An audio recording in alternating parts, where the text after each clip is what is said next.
Welcome, guys, to How the Frack We Got Here, a show that takes the news and events of the week and try to make sense out of it all.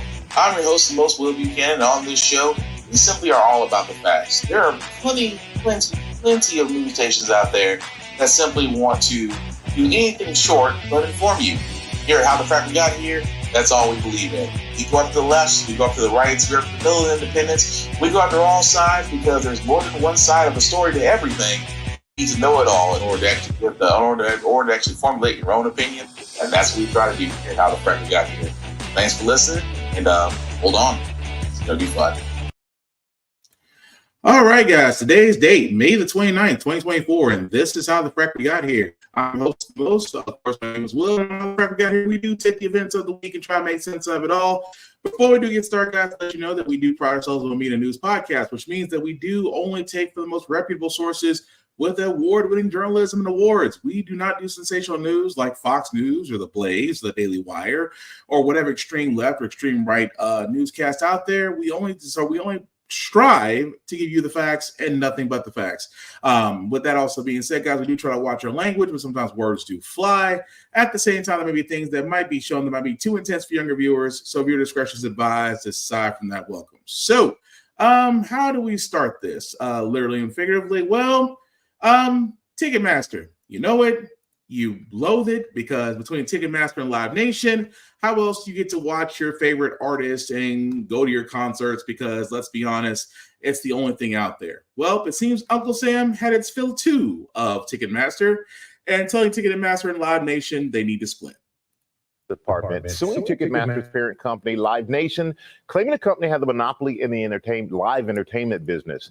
Morgan Norwood had the latest and what it means for concert ticket prices this summer. Good morning, Morgan. Good morning to you, Michael. That's right. Live Nation built itself as the largest entertainment company in the world. And for the Department of Justice, that's the problem here. Well, this morning, the company which owns Ticketmaster is accused of running a monopoly that boxes out smaller venues, squeezes consumer pockets, and hurts artists. Welcome to the Eras Tour. It was the tour of the year. And this morning, the Department of Justice suing Live Nation and its company Ticketmaster, accusing them of operating an alleged monopoly. It is time to break up Live Nation, Ticketmaster. The American people are ready for it. The multi-billion-dollar company, which owns or controls more than 265 venues nationwide, accused of operating by a so-called Ticketmaster tax. The lawsuit, claiming the company's flywheel strategy, captures fees and revenues from concert fans and sponsorships, pours the revenue into signing artists to exclusive promotion deals, and wields the cash of artists to sign venues into exclusive long-term ticketing deals. This is another in a long line of cases that have seemingly been focused on consumer protection and lowering prices. This lawsuit coming after mounting frustration from fans. The most recent meltdown saw Swifties complaining about high prices and site crashes ahead of her widely successful Eras tour. I waited in line for like 6 hours. But Live Nation, the owner of Ticketmaster, slamming the lawsuit, saying it won't solve the issues fans care about relating to ticket prices, service fees, and access to in-demand shows. If you're hoping to go see a concert this summer, I certainly don't think that you're going to see any relief in ticket prices anytime in the near future. And with that said, the lawsuit doesn't exactly lay out how the company should be broken up or how much more fans paid for tickets as the result of the alleged monopoly. But what is clear is that fans are looking for a reprieve. And with summer concerts and tours kicking off right now, it can't come fast enough. So the problem is, and this is what I'm going to get to, that yes, Live Nation and Ticketmaster, they have a monopoly. They've been having a monopoly literally for the last going on decade now. And it's amazing that the DOJ has now said, well, we're filing an antitrust lawsuit because basically you control the prices, which they do. Because anybody that's ever bought a ticket, from Ticketmaster, you've seen all these fees that are on top of the actual ticket seating price for whatever concert that you paid for. It's ridiculous. This is why I thought when Biden was going to come out and say, we're going to stop the junk fees. I'm like, oh, perfect. Here's your biggest target. Go after Ticketmaster. They charge ridiculous junk fees, service fees, Ticketmaster taxes, revenue holding. It's ridiculous the number of fees that are on there outside of taxes and your ticket. And that is the whole entire reason why, again, I wondered, just why this is not included in Biden's junk fees hunt. Why did it take the Department of Justice nearly 10 years plus to finally sit there? And honestly, I gotta thank the Swifties. Thank you guys, because who knew how many napkins it would take for y'all to not be able to go to a Taylor Swift concert to get the government's attention and say, Ticketmaster, Ticketmaster Live Nation, you need to split. It only took a Taylor Swift tour that people are having problems getting tickets to for everybody to finally wake up. And yet Beyonce's tour, nobody says, it's all crickets, even though she should be getting the same love, but I digress. But no, from a business standpoint, this is the reason why I say it so many times, that these companies, when they get too big, it is almost as if they have this level of just, they can work how they choose to, charge how they choose to, and at the same time, nobody can say nothing. If you want to go see it, you got to pay it. And it's amazing how much ticket prices are, because wherever you sit in a concert these days, or whether it's a concert, whether it's a sporting event, whether it's a wrestling like WWE or AEW, the prices are astronomically high, because if you think about it, Ticketmaster / Live Nation is the only player in town. And again, when you're the only player in town, when you've monopolized the market that much, how is it that you're allowed to, and at the same time, how in the world are you allowed to regulate yourself? Because let's be honest, corporations that monopolize the market cannot regulate themselves. Don't believe me? Look at every gas and oil company. And again, they always claim inflation is the reason why the gas prices are so high. They can set the market. It's not just OPEC, or as most people believe, it's the president. The president doesn't set gas prices, no matter what the orange Dorito tells you. But again, it amazed me so that now Ticketmaster is finally being put under the microscope. And again, for anybody that's paid for concert tickets in the last 10 years, tell me I'm wrong. Because if you look down and you see all those fees that are down there, you tell me if you're getting screwed or not. Because I'm almost certain everybody out there is going to agree with me. That's all I'm saying. But moving on, guys, Trump himself, because yes, I tried to avoid talking about this trial. I tried to avoid it because, again, it's literally things you already know of. I mean, he's already under 91 different indictments. And this one, it's under felony payments, but, dealing with the fact of paying a former porn star on his campaign trail, and the fact that he lied about it, and the fact that this might have concluded with this might have caused some collusion with his election. Anyway, they're in deliberations now. And of course, Trump has to do his usual, when in doubt, mud up the waters and make it about him and play victim. This morning, with his legal fate soon resting in the hands of 12, after both sides wrapped up a marathon of closing arguments. This is a very dangerous day for America. Prosecutor Joshua Steinglass imploring the jury to use, quote, common sense, arguing the former president conspired to corrupt the 2016 election by ordering Michael Cohen pay off Stormy Daniels so she couldn't derail his campaign. Steinglass saying, we'll never know if this effort to hoodwink the American voter in the 2016 election made a difference, but that's not something we have to prove. What prosecutors do need to prove? 34 business records, invoices, ledger entries, and check stubs were all falsified. The state highlighting these references to a legal retainer with Cohen that never existed. Lies, prosecutors say, a bogus paper trail meant to disguise the real reason Trump repaid Cohen for silencing Daniels. But Trump attorney Todd Blanche argued Cohen was Mr. Trump's attorney, so that retainer language, not false, just a word generated by accounting software, not evidence of any conspiracy orchestrated by Mr. Trump, as he was too busy running the country in 2017. Blanche urging the jury to see the state's case resting on one man, Cohen, branding him the, quote, gloat, the greatest liar of all time, telling jurors you cannot send somebody to prison based upon the lies of Michael Cohen, drawing a sharp rebuke from the judge since prison time is not required if the jury convicts, instructing them to disregard it. While outside the court, a bizarre circus-like scene, Robert De Niro clashing with Trump supporters. We're trying to be gentlemen in this world. You're washed up. You are gangsters. You're washed up. You are gangsters. You're washed up. The actor joining Capitol Hill officers on hand as surrogates for President Biden. As NBC News reports, the Biden campaign tries out a new strategy, no longer shying away from calling attention to Mr. Trump's legal jeopardy.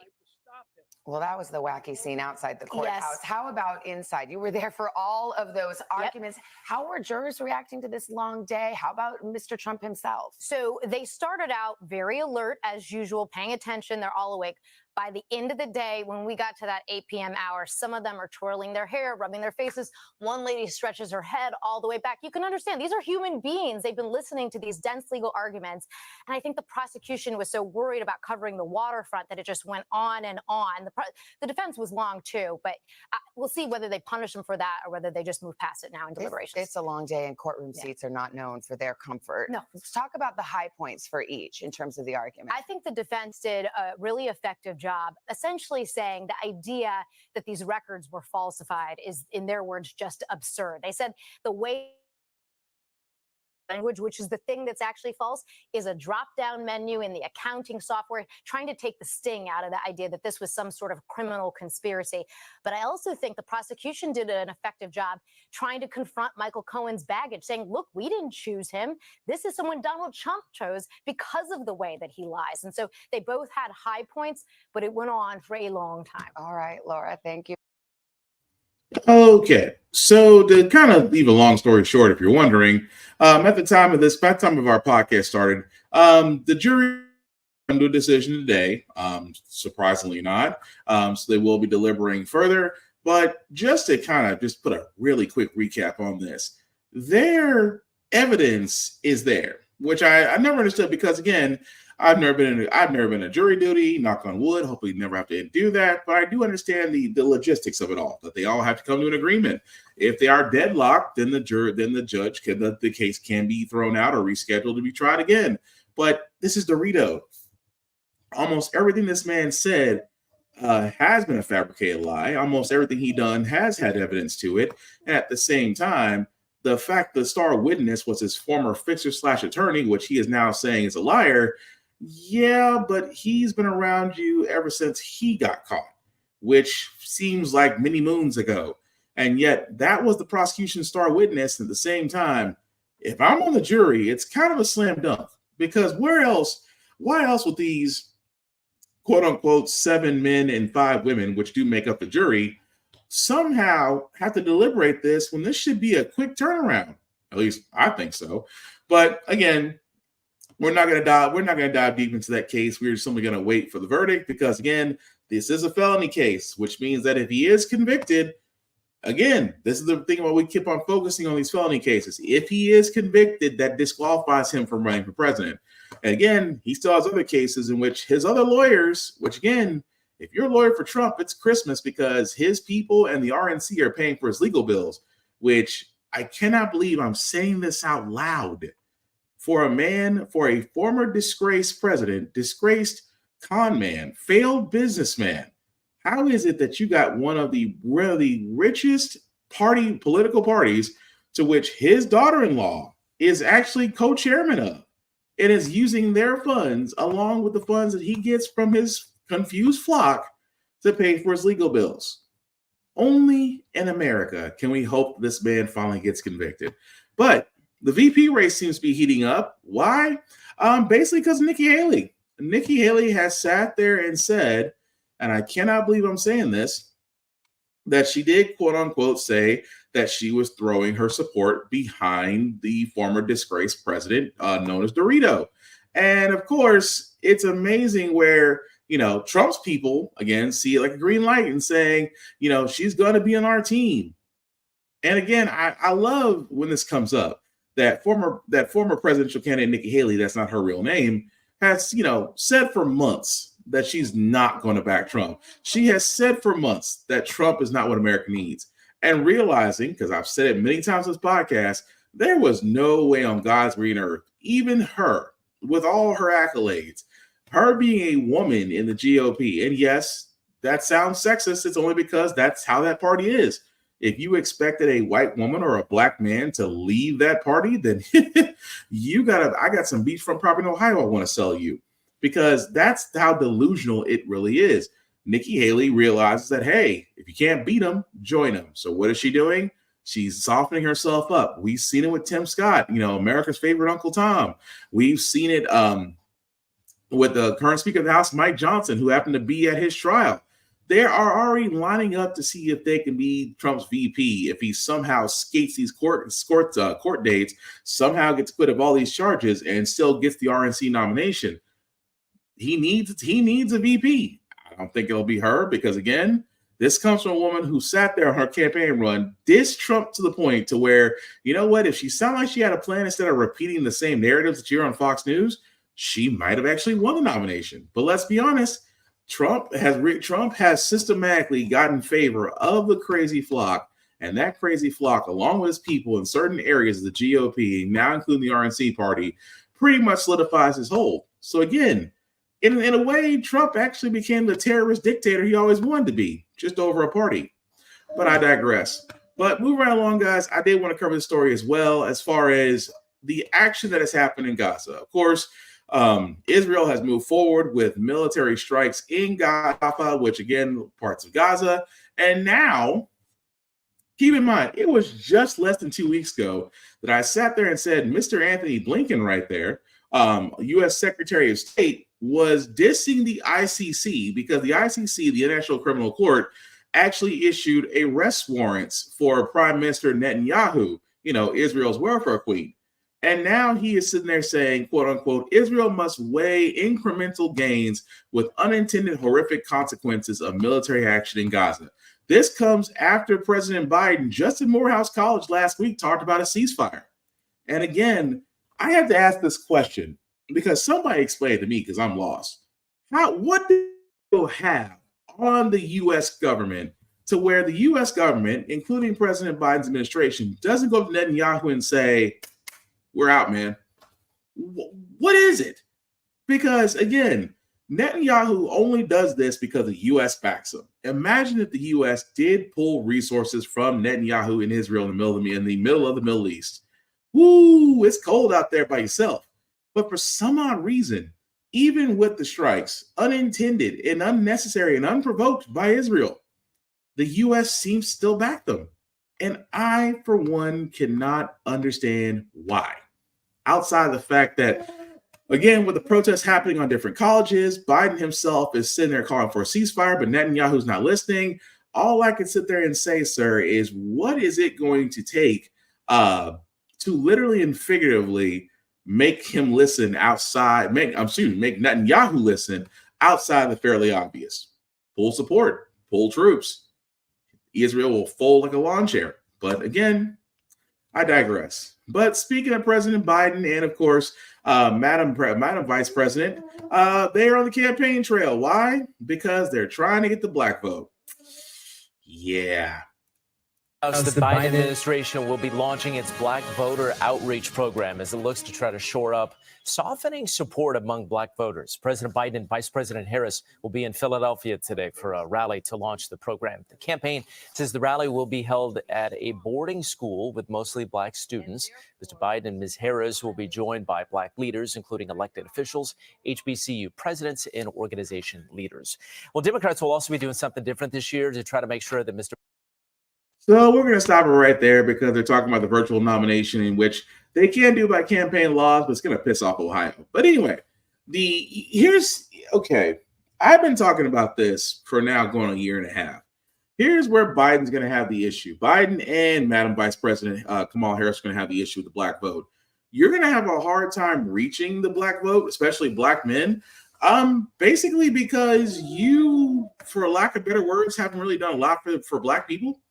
I mean, sure, you've managed to get Ketanji Brown Jackson on the Supreme Court, the first black woman on the Supreme Court. Thank you for that.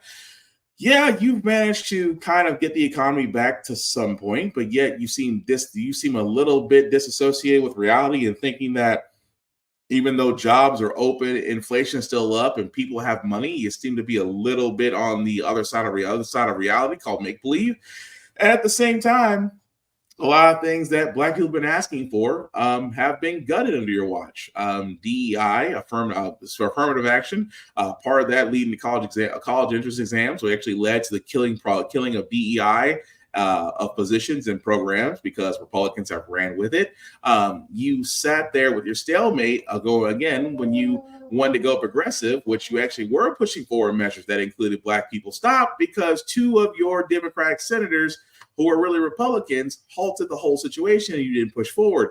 You also, sir, when it came to the fact of what you have, and I hate to say this, because when it comes to black voters, they are going to ask what has been done for them that people keep coming by for their votes. Now, again, this has mostly been Democrats, because let's be honest, Trump doesn't really go for Black people without him saying, "Where's my favorite Black person at? Where's my darkie? Where's my colored person? Oh, hey, there's Tim Scott. There's my favorite Black person." That's how the GOP sees us as Black voters. Democrats do have a wonderful opportunity here. But the thing about this is the fact that you do have to appeal to Black voters. And how do you do that? Well, you have to talk about the issues. You have to talk about the problems. You have to talk about the things that we need, that we should have had in yesterday. Like, for example, not to point out the COVID-19 Asian hate bill, when Asian Americans were attacked, how quickly they got a bill together to make it a felony during a COVID-19 attack. Yet it took what, lynching almost 65 years? It took us almost 65 years. I say roundabout. I don't know if it's roughly. And correct me. And if you know the exact time, please correct me. But it took us well over half a century to make lynching a federal hate crime. Think about that. Lynching has only been associated with one group of people out there. At the same time, we have been asking for lynching to be a federal hate crime. We have been asking for law enforcement quantitative immunity be removed. We have been asking for chokeholds to be banned. And we were going to have all that. And yet, whenever it comes to Black people, it doesn't seem to come to fruition.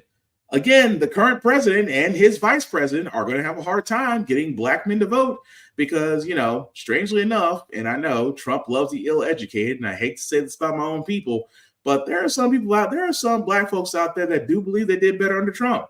And I've been saying this since the inception of this podcast. The only people that really did thrive under Trump either was rich people or corporations, because the tax breaks now are benefiting them and screwing everybody else over.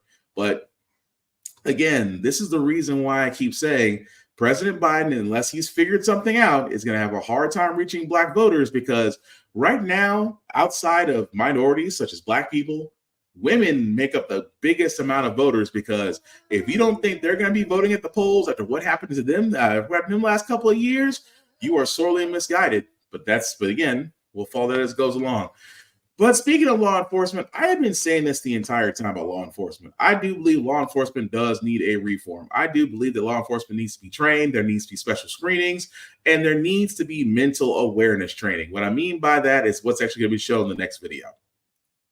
Mental health crisis, and I ended up calling the police. When they arrived, they had acknowledged that this was a mental health crisis. Despite this, they proceeded to place him face down on the floor, handcuff his hands behind his back, cross his legs and push them against him, and kneel on the back of his neck and back. His last words were, "Please don't kill me, please don't kill me."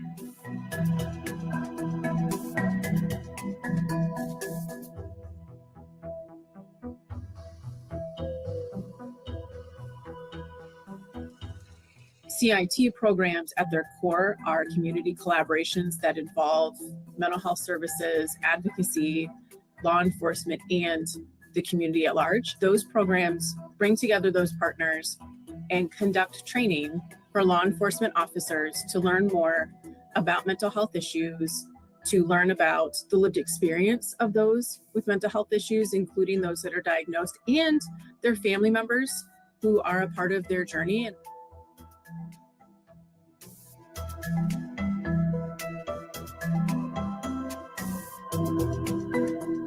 We are not there to arrest them, to give them a ticket.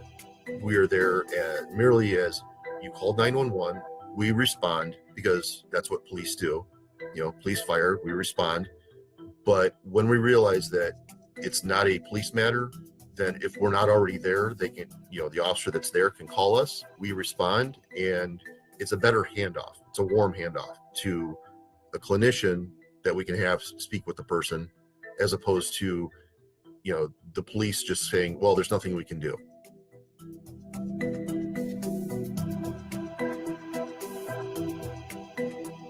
We try to direct people to the resources. We're the police. We have a job to do in that regard, to serve and protect. And just because someone doesn't need to go to jail or be ticketed doesn't mean we just walk away. Through April of this year, we've had contact with almost 6,000 people since the inception of the program in 2018. So of that almost 6,000, we've only had to arrest or ticket approximately about 100, just over 100 folks. That is the main goal, is we want people that are going through a mental health crisis to be connected to care, to hopefully prevent another crisis in the future, and also to make sure that they're not unnecessarily being entangled into the local criminal justice systems. Crazy, isn't it? And it's amazing when you think about it, guys, is the fact that you literally, and again, I'm not the only one that said this, law enforcement can benefit. And I know I'm usually the one that says at the police. I'm one of the first ones that usually say it. But I say that because the current law enforcement that we have right now is nothing more than all the officers that are looking to use lethal force. They can have all the non-lethal backup and things around them, but they are trained to shoot first and ask questions later. But imagine with mental health, crisis happening. I mean, not just happening to the Black folks, but everybody. But unless it affects Afghans, it's a crisis. But what I'm getting at is, if we are able to train our law enforcement better to understand, to recognize, and adapt to a mental health crisis, then not everything will turn into a fatality later. That's the point I'm getting at.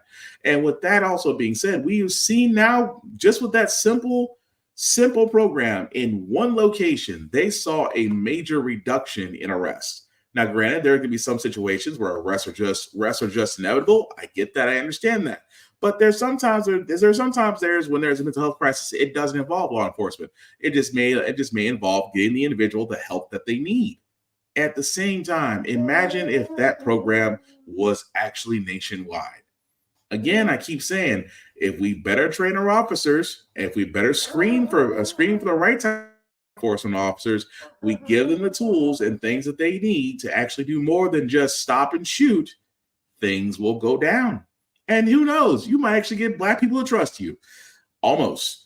But moving right along, guys, I did want to cover this story because Harrison Butker.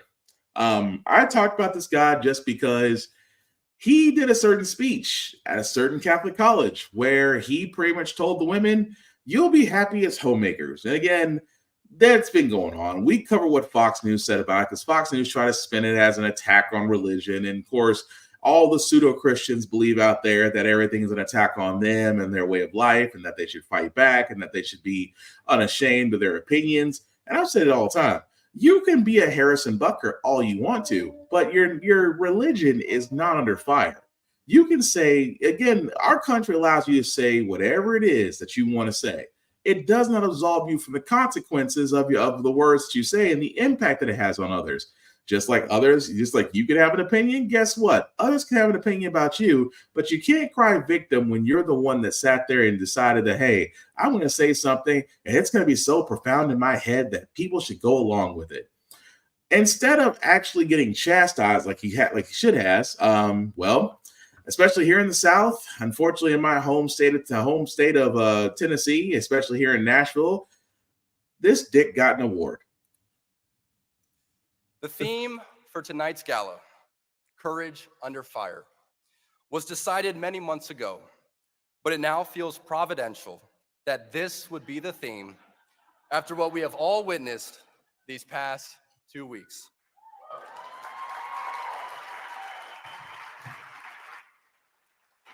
If it wasn't clear that the timeless Catholic values are hated by many, it is now. Over the past few days, my beliefs, or what people think I believe, have been the focus of countless discussions around the globe. At the outset, Many people expressed a shocking level of hate, but as the days went on, even those who disagreed with my viewpoints shared their support for my freedom of religion. In my 7 years in the NFL, I've become familiar with the positive and negative comments, but the majority of them revolve around my performance on the field. But as to be expected, the more I've talked about what I value most, which is my Catholic faith, the more polarizing I have become. It's a decision I've consciously made and one I do not regret at all. If we have truth and charity, we should trust in the Lord's providence and let the Holy Ghost do the rest of the work. Okay, so again, I have to say this. So this pendejo, who, again, if you haven't seen his speech, it's still up there at Benedictine College if you're gonna watch it to full entirety, because the folks on Fox News say that, well, I watched the whole thing and not just that 2-minute parts, and I was inspired. Of course you're inspired by Fox News. You're a joke of a network. I mean, you guys aren't really real news network. Dominion proved that one. The thing I'm getting at is he and others, and again, I will point this out. I say pseudo, and I don't throw Christians, but the word Christian gets thrown around a lot. But those of that religious faith that believe there's a war on religion, they believe that their ideals, their way of life, how they believe, it's all under attack. I'm being oppressed because I want to show my faith. Nobody's stopping you. And that's what I don't get about Harrison, about guys like him. Guys like him and women like him completely annoy me. And I say this because nobody is talking about your faith. But you were speaking at a commencement for college graduates, and you specifically told the woman that the greatest role that you could have is a homemaker. These women have paid money for education, have through blood, sweat, and tears gotten their degrees, looking forward to being their careers. And you, for a person whose claim to fame is field goal kicking, not very good at that, I mind you, you're going to stand and tell them that the greatest thing they can be is homemakers. And yet you wonder why people are coming after you. Because again, you have the right, Mr. Butker, to say whatever it is you want to say. The thing about it is, when you say something, you have to expect a reaction. Just like tonight, if I sat there and said anybody that watches Fox News is an idiot who's devoid of brain cells, anybody who votes Republican shoots themselves in the foot, anybody who says they're not racist but really are racist because they follow black people everywhere and pretty much make fun of all our euphemisms and believe in every stereotype that's been seen. Now, I just sat there and said 3 different things. And of course, I will stand on everything that I've said. But at the same time, when people come back to me and say, "No, Will, you know what you are? You're one of those liberal. You're one of those people on Democratic plantation. You're one of those people Candace Owens talked about. You're not really from Tennessee. You don't have an accent. Why should I listen to you? Why don't you go back to where you came from? You don't like it." I have to expect that. Because as much as I've aired out my opinions, guess what they're going to do? Air out theirs. And Mr. Butker, when he heard that, all of a sudden cried foul. He did what every pseudo-Christian does. Goes back to their echo chamber and decides to rebut and say, our religion, our faith is under attack. No, it's not. The fact is you were being a dick toward women and you got called out for it. So I'm going to say the one thing, Mr. Butker, to you that should have been said to you from Jump Street. Shut up and kick the ball. Pretty much of that. But anyway, coming back to this case, guys, remember we talked about last week of the police officer that basically in an unmarked car ran over a suspect and killed him? Well, so far, he's been brought up on charges. Sterling, get your hands in the air right now! Tonight, a Michigan State Police detective sergeant is facing a murder charge in the death of 25-year-old Samuel Sterling. We have found that Detective Sergeant Keeley's actions that day were legally, grossly negligent, and created a very high risk of death or great bodily harm, which could have otherwise been prevented.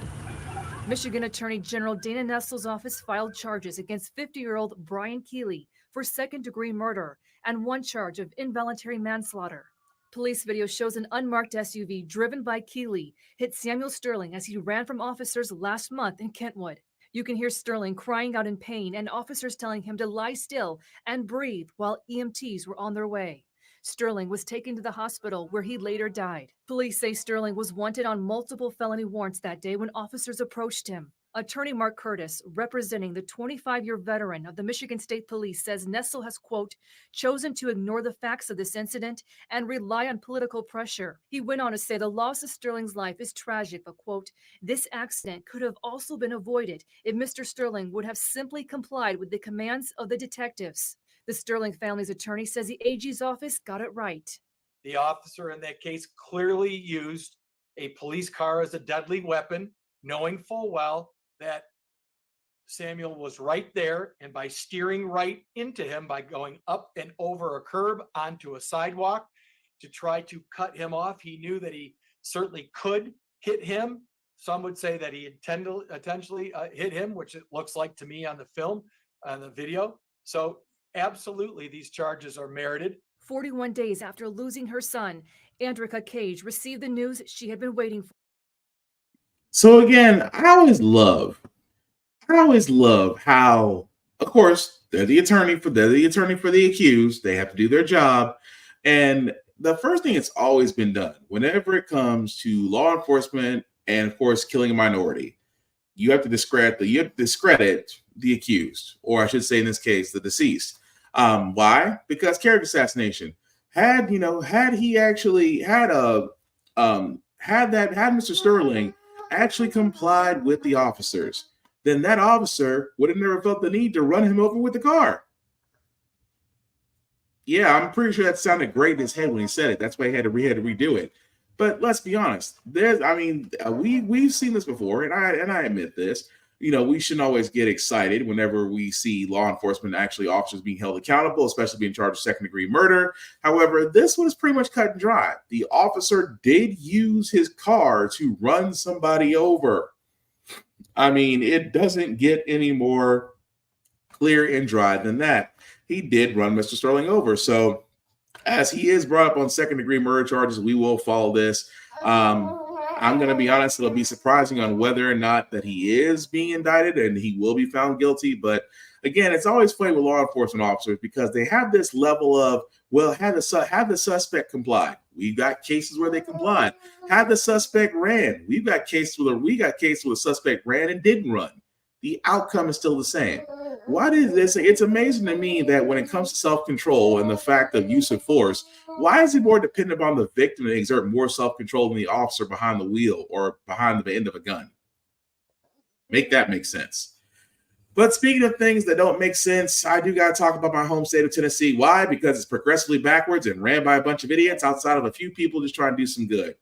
The idiot, mind you, I told you, is Governor Bill Lee himself, which, again, forgive me what I'm about to say, guys, because it is going to be on the Law and Order SVU side of things.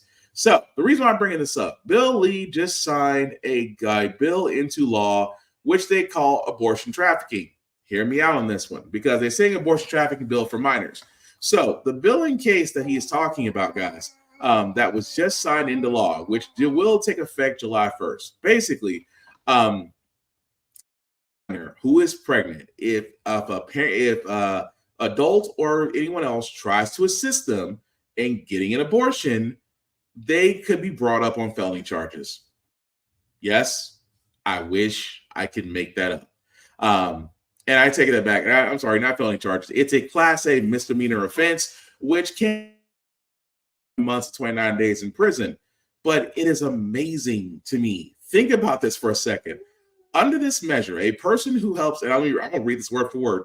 Under the measure, a person who helps a minor obtain an abortion or abortion-inducing drugs without consent from the minor's parent could be sued for money damages by the minor, by the minor's parents, or the biological father. You know what that pretty much says? It makes no sense, because I keep saying only in the South, where the state's the reddest, where women find themselves currently under attack because for some odd reason, a group of old white men and some self-deluded women believe that women should basically be like in The Handmaid's Tale and treated like broodmares whenever it comes to their own bodies. Which again, here we're pro-choice. A woman can do whatever she wants to do with her body, and it's not our effing business. But it is amazing to me that a lot of Republican-led states, because what has happened is, keep in mind, Roe versus Wade unfortunately been struck down. A lot of Republican states have introduced abortion laws that retroactively kicked in at the time of that Supreme Court decision being knocked down, which means a lot of states, including Tennessee, have outlawed abortion. That also being said, however, women have had to either go to a state where abortion is legal and, be able to get services needed to them, or they've tried to get the abortion pill through the mail, which again is still possible to do. But at the same time, a lot of states are trying to ensure that abortion, no matter how they do it, unless you got pregnant by a Republican senator, then it's God's will, and then they make sure to take care of it. But it is amazing to me that they are making sure they're taking every measure they can to prevent a woman from just exercising her right to be a responsible adult. And even in this state of Tennessee, where again, Bill Lee is an effing idiot, and yes, I will say it to his face if ever given to the chance.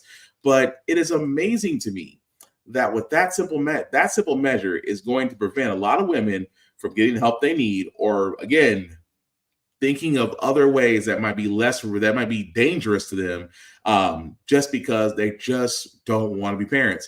And let me stress this out to you: it's okay if you don't want to be a parent.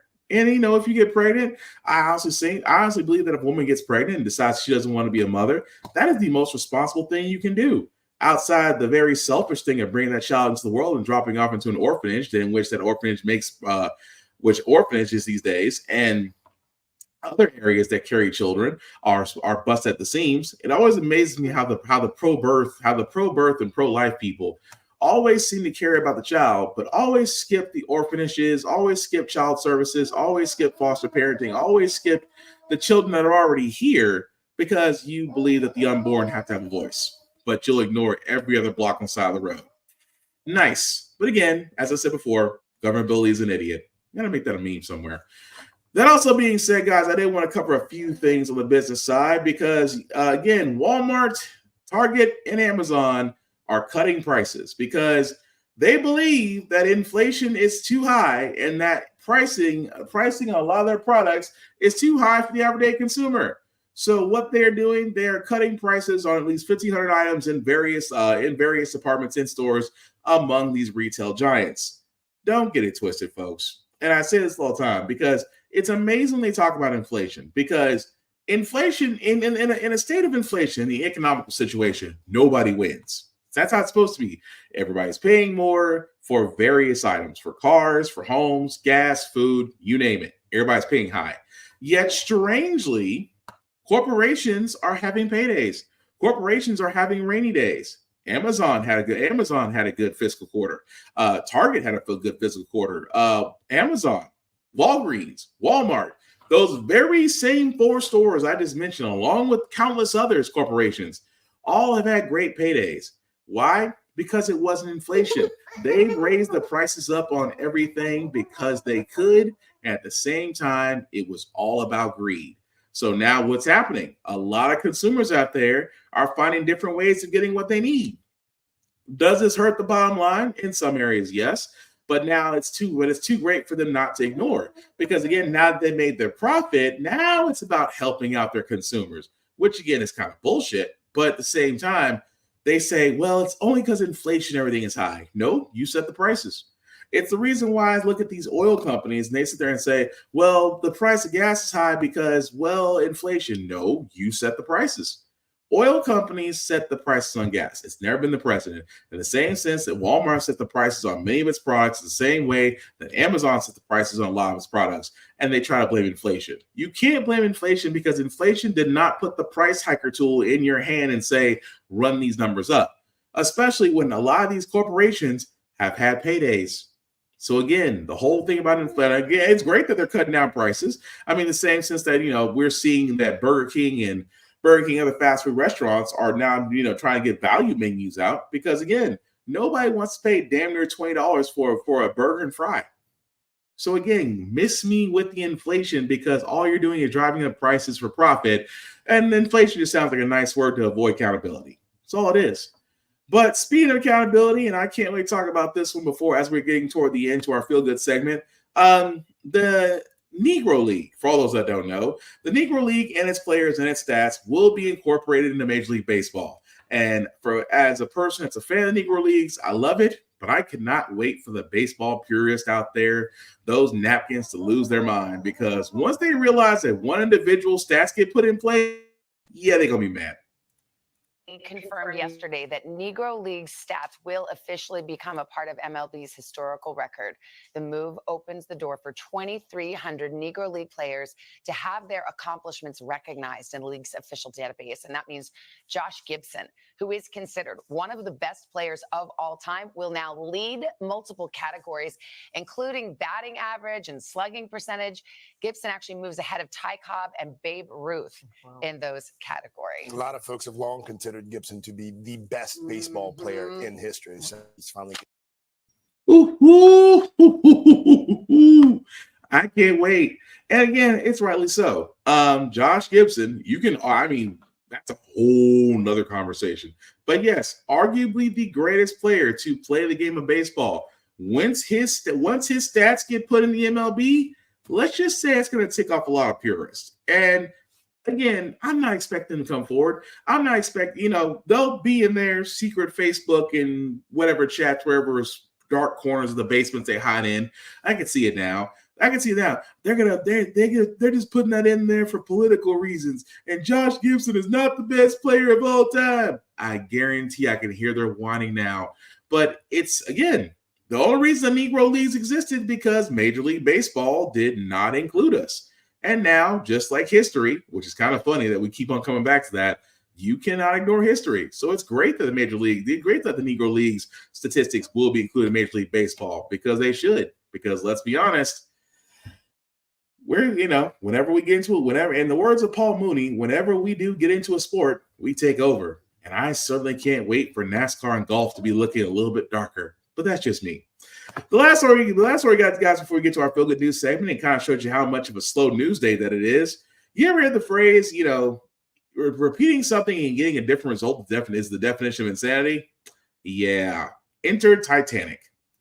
Uber wealthy Americans are making plans to travel to the Titanic wreckage nearly 1 year after the deadly implosion of OceanGate's Titan submersible, which killed all 5 on board attempting to make the journey nearly 13,000 feet below the surface.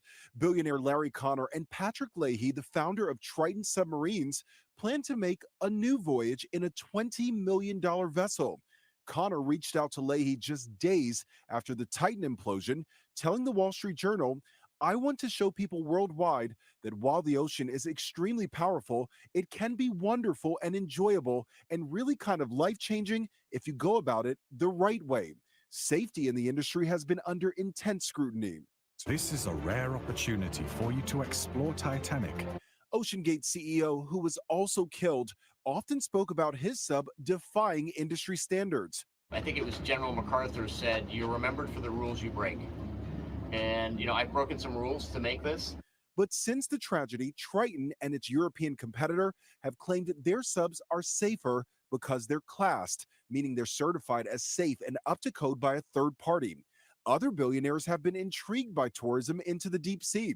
Business mogul Ray Dalio owns a 285-foot research boat, which has 2 submersibles attached. He and James Cameron, director of the Titanic movie, both have stake in Triton. Fascination with the Titanic continues far beyond submersibles. Australian billionaire Clive Palmer plans to build the Titanic 2, a replica expected to retrace the original ship's doomed voyage. No word yet on when the Triton sub will set out for the Titanic wreck. As for the OceanGate implosion, several agencies, including the NTSB, are still investigating what went. So let's think about something for a second here. Imagine that you are so well off in life that you decide that, you know what, I want to see the side of the Titanic. I'm perplexed, because here's my thing. If I'm well off in life, I'm not doing something that more than likely can kill me. For example, going down under the sea. I am happy seeing the water, dropping by the water, maybe getting in a boat, maybe fishing a little bit, but that's it. The only swimming I'm doing is in a pool, because I never want to reap the chance that I might come across Jaws one day. It's just a personal fear. But the point I'm getting at is, Imagine that you're so well off that you decide, after seeing what happened to a bunch of wealthy people who basically got impacted, or I should say implosion happened, and then, that's got to be a scary ass feeling. But then you yourself decide, I'll give it a shot. And again, this is wealthy. And I'm perplexed, because if you're wealthy, I would think that you're trying to do something for the betterment of man. I would like to think that you're doing something for the greater good. I don't like to think that you're just basically buying one expensive ass ticket to sit in a sardine can just to go underwater to see a failed ship. And on top of that, the guy who wants to build the Titanic an exact replica, maybe you want to just redo some design flaws. That's all I'm saying. At the same time, what is the fascination about death and destruction of large scale items that draws wealthy people? It's odd and weird. At the same time, good luck with that. Hopefully it's probably gonna wind up being a movie directed by James Cameron anyway. But anyway, we're gonna go and move on to our feel good segment, because usually how the Frack We Got Here, we do cover a lot of things that are doom and gloom. Sometimes we use faith in humanity, but hey, it's hump day, it's Wednesday. Tomorrow is Friday Eve, which will be Thursday, which I cannot believe I had to think about that. But we will leave you guys out some good vibrations. And I love finding these stories about not just educators who are just in the classroom, but outside the classroom, after school programs, because the impact they have on our youth, and this man is no exception. Of Sunshine, Ika Jockey is in Detroit, about to surprise the creator of an academic and athletic after-school program that has a life-changing impact for kids. Good morning, Ike. Hey, good morning, guys. Listen, I'm here at Downtown Boxing Gym with a group of incredible kids, and we're all here to surprise the head of this program, Kali Sweeney. Now, I'm whispering right now because he's literally on the other side of those doors. So, kids, let's get ready for the surprise, all right? Yeah. I'm gonna go get him. Kali Sweeney! Where you at, my man? Kali, what's going on, my man? How you doing? Listen, I know you thought these cameras were here filming a promotional video for your gym, but you're actually live on Good Morning America right now. All right, my man, good morning. Good morning. Listen, we've been filming you all morning because we want to show America how... Let's take a look at this program where boxing is the hook, but education is at its heart. Kali is just a natural born leader, honestly. Kali is a motivator. Kali means like literally everything to me. Kali Sweeney, the man behind the Downtown Boxing Gym, has turned this special place into more than a gym. And you've got doctors, engineers, physicists that have come out of this gym that otherwise may have not got out of high school. A space designed to open a world of possibilities for Detroit's underprivileged youth. This after-school program doesn't stop at athletics, providing academic tutoring, mentorship, and a chance for students to see themselves in a new light. Kali is really great at showing the kids you can do it too. Beyond the boxing ring, a commercial kitchen for future chefs. Today we are making our own DNA. Science and engineering labs for STEM students, even a chicken coop. Today we are finishing up the chicken fence. With big benefits for students, the program boasting a 100% high school graduation rate. Ever since I've been here, I've been a 4.0 student. And the gym really allowed me to grow myself as a person. Sweeney, who faced his own challenges growing up in the Motor City, using that experience to bridge the gap and relate with the kids. He embraces it. He embraces who he was, where he came from, and he pours all that into the kids. It changed my life because I didn't really have anyone that would talk to me and who understood me, who's been like through some of the similar situations I've been through. Through his grit and determination, Kali Sweeney is our ray of sunshine. I love you, brother. Keep doing the same things that you're doing. I don't know if I would be the person I am without what you've done. You give with your heart, you give with your strength, and the larger Detroit community and this larger world is better for having you in our lives. Thank you. Thank you. That right there, that's all you, man. I like that. That's all you, man. Listen, you clearly do so much for these students, and they're such an important part of this program, so much so that you call them the CEOs of this place. Yes. So what is it about these students that inspires you so much? Just every day seeing them come here willing to be like to learn. They're here eager to learn, eager to come back and get back to their community. Everybody's buying into this this one community, and so this is emotional though. You know what I mean? This is the kids, they're my inspiration. They are the future CEOs. They are the leaders of tomorrow. And right now, a lot of these young people, they got a great start, and they're going to be leaders in this generation, not 20 million years down the line. They're going to generation. They right now leaders right now. And the way that they are leaders are through education, right? Yeah, education is the key to everything. Follow me a little bit. You have to take a little slowly there, my man. You just have some knee surgery. My man over here trying to make you do a marathon. Now listen, we know that education is a huge part of these kids' future, and we know you have a STEAM lab here. Science, technology, engineering, I'll keep on coming, arts and math. Now, we know you've been gone for a couple of days, right? Yeah. You've been away. There's some magic that's been happening over here, right? Okay. A little hocus pocus, right? Okay, I see what's going on. We thought you needed a little upgrade. So, okay. Take a look. Oh, yeah, okay. Our friends at Gold Star Commercial got you a brand new STEAM lab. Come take a look at this, man. We got robotics, 3D printing, microscopes, everything you need to further these kids' education in the STEAM lab. Look at this right here. Yeah. A little different from what you saw last time, right? What do you think? A lot different. What do you think of everything? I love it. I love it. I love it. You know, this is one of the places where, you know, our kids, they all opt into this. Our kids love this part of the program, and it was a pretty much an eye story. It was hard for me to look at. Even when we would bring people here, I wouldn't even walk in here because our kids really deserve the space. For, you know, this is the most, they love this part of the thing. Yeah, and it wasn't up to par. But you said it yourself. This is all about the kids. Yeah. So kids, why don't you come on out here?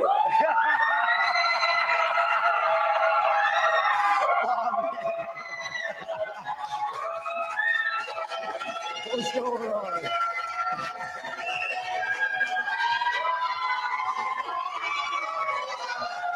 They're all here, my man. They're all here for you, my man. Listen, Kali, I gotta tell you something. These kids, they feel so much pride being a part of downtown boxing gym. We wanted to give them something to wear that lets them know that they are a part of something special. And we know for years you've been trying to get them some varsity jackets. Yeah. Well, our buddies at Clothu, they're making that happen. That's why every single kid here is getting a downtown boxing gym varsity jacket. What are you doing? It's got a buzz, right? So you tell me, you see all this here, you see everybody here. What's going through your mind right now, man? It's teamwork. This is teamwork. For something that we all believe in, which is our kids and our future. And I'm just proud to be a part of this journey. And it's a team. I mean, it's not a Kali thing, it's a we thing. As a global community, as our neighborhood community, we all came together for the same purpose, which is these young people right here. So that's the most important thing. It's not about me, it's about them and all of us working together for them. Right. We are so happy for what you do in the community. We're going to keep partying here. Back to you guys in New York. I love how you say what a Kali thing. So again, that's just great. I love the fact that when you can actually see the impact that you actually have on individuals, especially kids, and not just kids, but adults altogether. So definitely want to give that man flowers because he deserves every bit of it. But that's going to do it for this podcast, guys. I do thank you all for watching, for liking, for letting people know this is live. I certainly appreciate that. Some shameless plugging before I do get out of here, guys. You can find me, of course, Black_Spartan615 on the socials. Like and follow, guys. I do cover a lot and talk about a lot and love talking about it with you. So definitely find me there. The link at the bottom of the page, I'll break that up a little bit bigger for you guys see. If you copy and paste that link into your browser, you can my link to that's YouTube and Facebook groups for all of my podcasts. How the Frack We Got Here, get bit off of this podcast. Like, share, subscribe. Like, share, and follow, guys. Costs nothing. Takes a second to do it, but we simply cannot do this without you. So again, hope you guys actually do that. At the same time, guys, let me not forget about blurredstation.com. I cannot stop talking about this enough.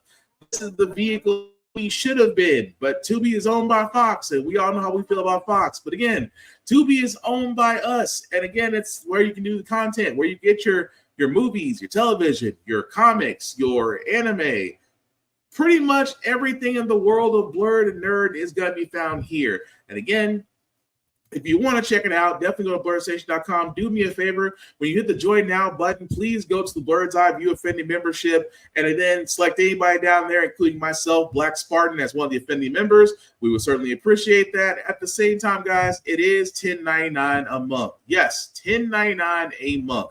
After 36 months of paying $10.99 a month, guys, you do have the ability to own a piece of Blur Station. At the same time, guys, again, it's where we ask for this table. We are at the same time you can join us. What I mean by that is, if you are a content creator, you do have the ability to actually come on here. But first, you must join Blur Station, and from there, you'll be able to reach out to those behind the curtain, and hopefully, your content will be there for the world to see. The content is yours to keep. The only thing they ask for is a bit of the distribution, and honestly, that's a better deal. It's actually not a bad deal if you think about it. But again, check out blurredstation.com. Again, guys, we'll be back here next Wednesday with news of the week that you can use. Again, I cannot stress this enough. We are in another election cycle, not just for the presidents. Anything that's going on in your hometown, in your local and state governments, get to know the candidates, pressure them, get them to answer the questions they need to ask. Because keep in mind, guys, these are the people that are going to be representing you. And Tennessee right now is learning that lesson about what happens when you don't vote.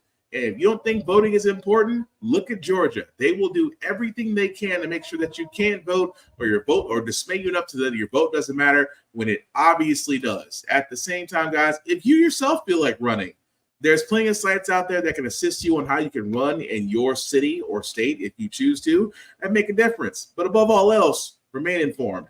Again, guys, the last thing I'll say about how the Frack We Got Here is about being informed. We need to be informed. Because why? Because there are things out there that we can no longer put our heads in the sand about. We have to move forward. We have to be progressive. We have to start doing the things that need to be done. Because guess what? When we're progressive, things happen. We right wrongs from our past that should have been done in the first place. Like electing our first Black woman to the Federal Board of Governors, electing our first Black woman to the U.S. Supreme Court, electing our first Black woman as a National Cybersecurity Director of the United States. All great things. When we don't learn from history, we are doomed to repeat it. That's why we keep asking ourselves, why does everything go up by our paycheck? Why are we electing different politicians but still the same old game in Congress? And most importantly, how the Frack We Got Here. Thank you all for watching, guys. Again, take care of yourselves and each other. We'll all get through this.